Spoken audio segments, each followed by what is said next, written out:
أَلَمْ تَرَ أَنَّ الْفُلْكَ تَجْرِي فِي الْبَحْرِ بِنِعْمَةِ اللَّهِ لِيُرِيَكُم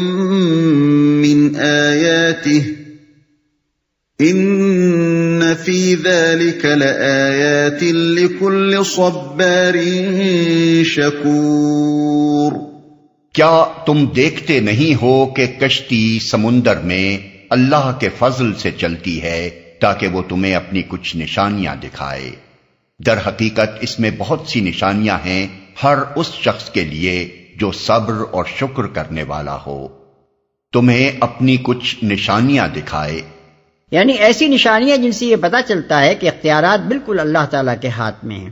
انسان خواہ کیسے ہی مضبوط اور بحری سفر کے لیے موزوں جہاز بنا لے اور جہاز رانی کے فن اور اس سے تعلق رکھنے والی معلومات اور تجربات میں کتنا ہی کمال حاصل کر لے، لیکن سمندر میں جن ہولناک طاقتوں سے اس کو سابقہ پیش آتا ہے ان کے مقابلے میں وہ تنہا اپنی تدابیر کے بلبوتے پر بخیریت سفر نہیں کر سکتا جب تک اللہ کا فضل شامل حال نہ ہو۔ اس کی نگاہ کرم پھرتے ہی آدمی کو معلوم ہو جاتا ہے کہ اس کے ذرائع و وسائل اور کمالات فن کتنے پانی میں ہیں۔ اسی طرح آدمی امن و اطمینان کی حالت میں چاہے کیسا ہی سخت دہریہ یا کٹا مشرک ہو،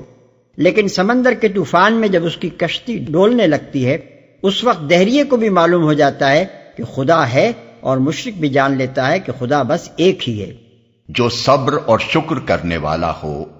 یعنی جن لوگوں میں یہ دو صفات پائی جاتی ہیں وہ جب ان نشانیوں سے حقیقت کو پہچان جاتے ہیں تو ہمیشہ کے لیے توحید کا سبق حاصل کر کے اس پہ مضبوطی کے ساتھ جم جاتے ہیں۔ پہلی صفت یہ کہ وہ صبار یعنی بڑے صبر کرنے والے ہوں، ان کے مزاج میں تلون نہ ہو بلکہ ثابت قدمی ہو، گوارا اور ناگوار، سخت اور نرم، اچھے اور برے تمام حالات میں ایک عقیدہ صالحہ پر قائم رہیں۔ یہ کمزوری ان میں نہ ہو کہ برا وقت آیا تو خدا کے سامنے گڑگڑانے لگے اور اچھا وقت آتے ہی سب کچھ بھول گئے، یا اس کے برعکس اچھے حالات میں خدا پرستی کرتے رہے اور مصائب کی ایک چوٹ پڑتے ہی خدا کو گالیاں دینی شروع کر دیں۔ دوسری صفت یہ کہ وہ شکور یعنی بڑے شکر کرنے والے ہوں، نمک حرام اور احسان فراموش نہ ہوں بلکہ نعمت کی قدر پہچانتے ہوں اور نعمت دینے والے کے لیے ایک مستقل جذبہ شکر و سپاس اپنے دل میں جاگزیں رکھیں۔ وَإِذَا غَشِيَهُم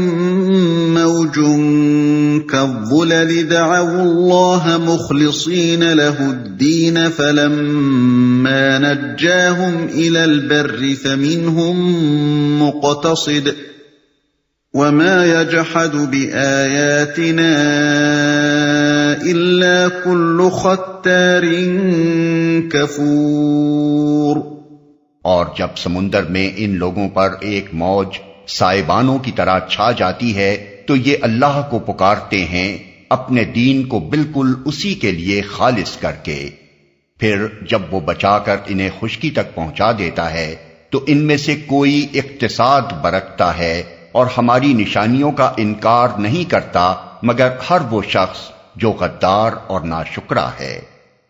کوئی اقتصاد برتتا ہے، اس کے کئی مطلب ہو سکتے ہیں۔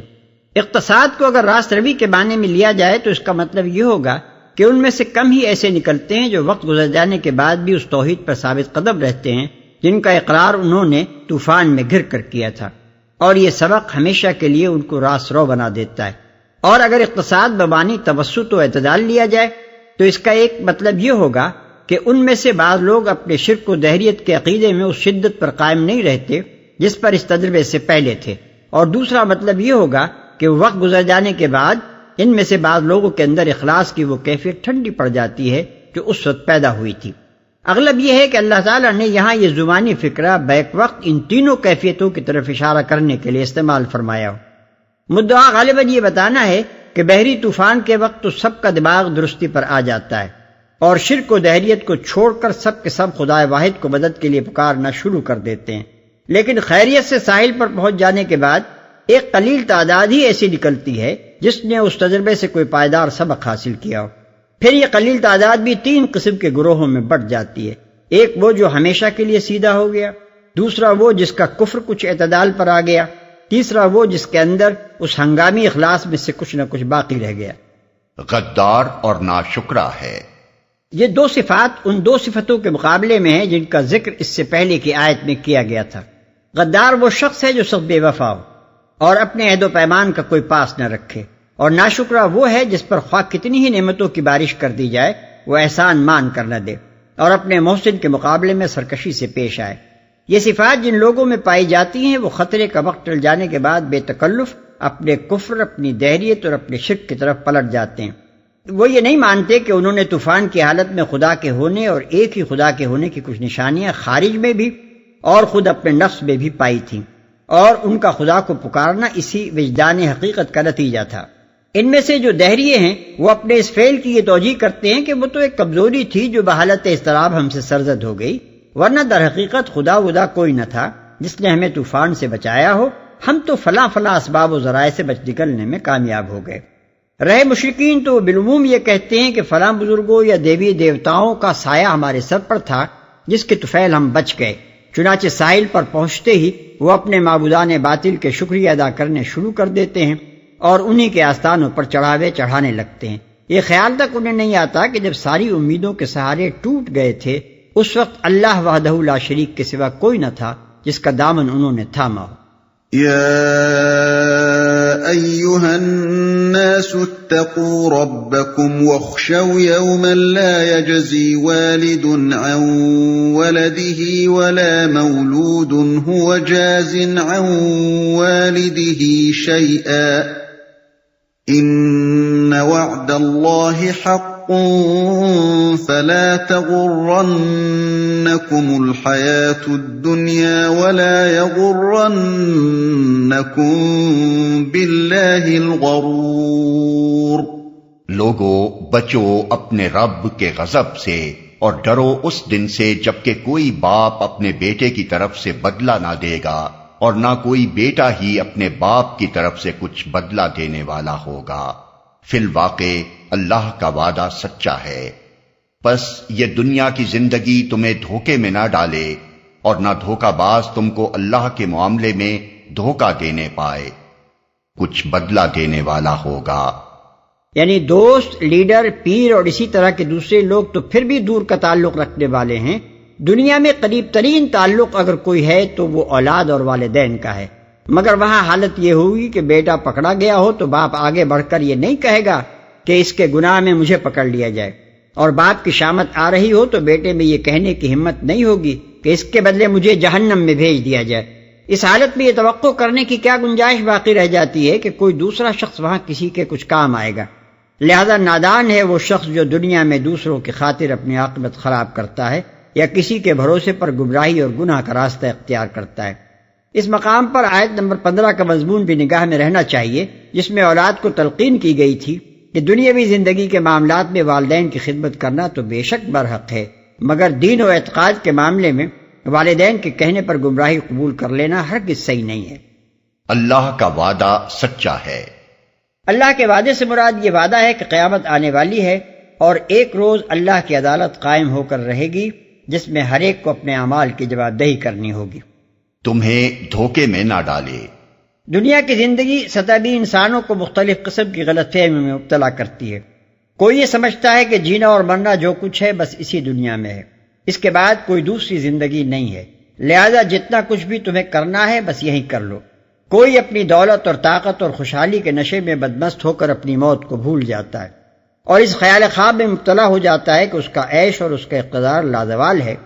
کوئی اخلاقی اور روحانی مقاصد کو فراموش کر کے صرف مادی فوائد اور لذتوں کو مقصود بذات سمجھ لیتا ہے اور معیار زندگی کی بلندی کے سوا کسی دوسرے مقصد کو کوئی اہمیت نہیں دیتا، خواہ نتیجے میں اس کا معیار آدمیت کتنا ہی پست ہوتا چلا جائے۔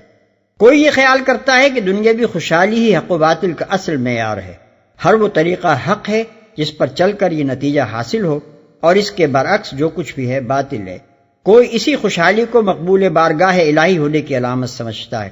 اور یہ قاعدہ کلیہ بنا کر بیٹھ جاتا ہے کہ جس کی دنیا خوب بن رہی ہے خواہ وہ کیسے ہی طریقوں سے بنے وہ خدا کا محبوب ہے، اور جس کی دنیا خراب ہے چاہے وہ حق پسندی اور راست بازی ہی کی بدولت خراب ہو اس کی عاقبت بھی خراب ہے۔ یہ اور ایسی ہی جتنی غلط فہمیاں بھی ہیں ان سب کو اللہ تعالیٰ نے اس آیت میں دنیاوی زندگی کے دھوکے سے تعبیر فرمایا ہے۔ دھوکہ دینے پائے۔ الغرور یعنی دھوکے باز سے مراد شیطان بھی ہو سکتا ہے، کوئی انسان یا انسانوں کا کوئی گروہ بھی ہو سکتا ہے، انسان کا اپنا نفس بھی ہو سکتا ہے اور کوئی دوسری چیز بھی ہو سکتی ہے۔ کسی شخص خاص یا شے خاص کا تعین کیے بغیر اس وسیع المعنی لفظ کو اس کی مطلق صورت میں رکھنے کی وجہ یہ ہے کہ مختلف لوگوں کے لیے فریب خوردگی کے بنیادی اسباب مختلف ہوتے ہیں۔ جس شخص نے خاص طور پر جس ذریعے سے بھی وہ اصل فریب کھایا ہو، جس کے اثر سے اس کی زندگی کا رخ صحیح سمت سے غلط سمت میں مڑ گیا ہو، وہی اس کے لیے الغرور ہے۔ اللہ کے معاملے میں دھوکہ دینے کے الفاظ بھی بہت وسیع ہیں، جن میں بے شمار مختلف قسم کے دھوکے آ جاتے ہیں۔ کسی کو اس کا دھوکے باز یہ یقین دلاتا ہے کہ خدا سرے سے ہے ہی نہیں، کسی کو یہ سمجھاتا ہے کہ خدا اس دنیا کو بنا کر الگ جا بیٹھا ہے اور اب یہ دنیا بندوں کے حوالے ہے۔ کسی کو اس غلط فہمی میں ڈالتا ہے کہ خدا کے کچھ پیارے ایسے ہیں جن کا تقرب حاصل کر لو تو جو کچھ بھی تم چاہو کرتے رہو، بخشش تمہاری یقینی ہے۔ کسی کو اس دھوکے میں مبتلا کرتا ہے کہ خدا تو غفور الرحیم ہے، تم گناہ کرتے چلے جاؤ، وہ بخشتا چلا جائے گا۔ کسی کو جبر کا عقیدہ سمجھاتا ہے اور اس غلط فہمی میں ڈال دیتا ہے کہ تم تو مجبور ہو، بدی کرتے ہو تو خدا تم سے کراتا ہے، اور نیکی سے دور بھاگتے ہو تو خدا ہی تمہیں اس کی توفیق نہیں دیتا۔ اس طرح کے نہ معلوم کتنے دھوکے ہیں جو انسان خدا کے بارے میں کھا رہا ہے، اور اگر تجزیہ کر کے دیکھا جائے تو آخر کار تمام گمراہیوں اور گناہوں اور جرائم کا بنیادی سبب یہی نکلتا ہے کہ انسان نے خدا کے بارے میں کوئی نہ کوئی دھوکہ کھایا ہے، تبھی اس سے کسی اعتقادی ضلالت یا اخلاقی بے راہ روی کا صدور ہوا ہے۔ ان اللہ عنده علم الساعة وينزل الغيث ويعلم ما في الأرحام وما تدري نفس ماذا تكسب غدا وما تدري نفس بأي أرض تموت ان اللہ علیم خبیر۔ اس گھڑی کا علم اللہ ہی کے پاس ہے، وہی بارش برساتا ہے، وہی جانتا ہے کہ ماؤں کے پیٹوں میں کیا پرورش پا رہا ہے۔ کوئی متنفس نہیں جانتا کہ کل وہ کیا کمائی کرنے والا ہے، اور نہ کسی شخص کو یہ خبر ہے کہ کس سرزمین پر اس کو موت آنی ہے۔ اللہ ہی سب کچھ جاننے والا اور باخبر ہے۔ یہ آیت دراصل اس سوال کا جواب ہے جو قیامت کا ذکر اور آخرت کا وعدہ سن کر کفار مکہ بار بار رسول اللہ صلی اللہ علیہ وسلم سے کرتے تھے کہ آخر وہ گھڑی کب آئے گی۔ قرآن مجید میں کہیں ان کے سوال کو نقل کر کے اس کا جواب دیا گیا ہے اور کہیں نقل کیے بغیر جواب دے دیا گیا ہے، کیونکہ مخاطبین کے ذہن میں وہ موجود تھا۔ یہ آیت بھی انہی آیات میں سے ہے جن میں سوال کا ذکر کیے بغیر اس کا جواب دیا گیا ہے۔ پہلا فقرہ اس گھڑی کا علم اللہ ہی کے پاس ہے، یہ اصل سوال کا جواب ہے۔ اس کے بعد کے چاروں فقرے اس کے لیے دلیل کے طور پر ارشاد ہوئے ہیں۔ دلیل کا خلاصہ یہ ہے کہ جن معاملات سے انسان کی قریب ترین دلچسپیاں وابستہ ہیں، انسان ان کے متعلق بھی کوئی علم نہیں رکھتا، پھر بھلا یہ جاننا اس کے لیے کیسے ممکن ہے کہ ساری دنیا کے انجام کا وقت کب آئے گا؟ تمہاری خوشحالی و بدحالی کا بڑا انحصار بارش پر ہے، مگر اس کا سرشتہ بالکل اللہ کے ہاتھ میں ہے۔ جب جہاں جتنی چاہتا ہے برساتا ہے اور جب چاہتا ہے روک لیتا ہے۔ تم قدر نہیں جانتے کہ کہاں کس وقت کتنی بارش ہوگی اور کون سی زمین اس سے محروم رہ جائے گی، یا کسی زمین پر بارش الٹی نقصان دہ ہو جائے گی۔ تمہاری اپنی بیویوں کے پیٹ میں تمہارے اپنے نطفے سے حمل قرار پاتا ہے، جس سے تمہاری نسل کا مستقبل وابستہ ہوتا ہے، مگر تم نہیں جانتے کہ کیا چیز اس پیٹ میں پرورش پا رہی ہے اور کس شکل میں کن بھلائیوں یا برائیوں کو لیے ہوئے وہ برآمد ہوگی۔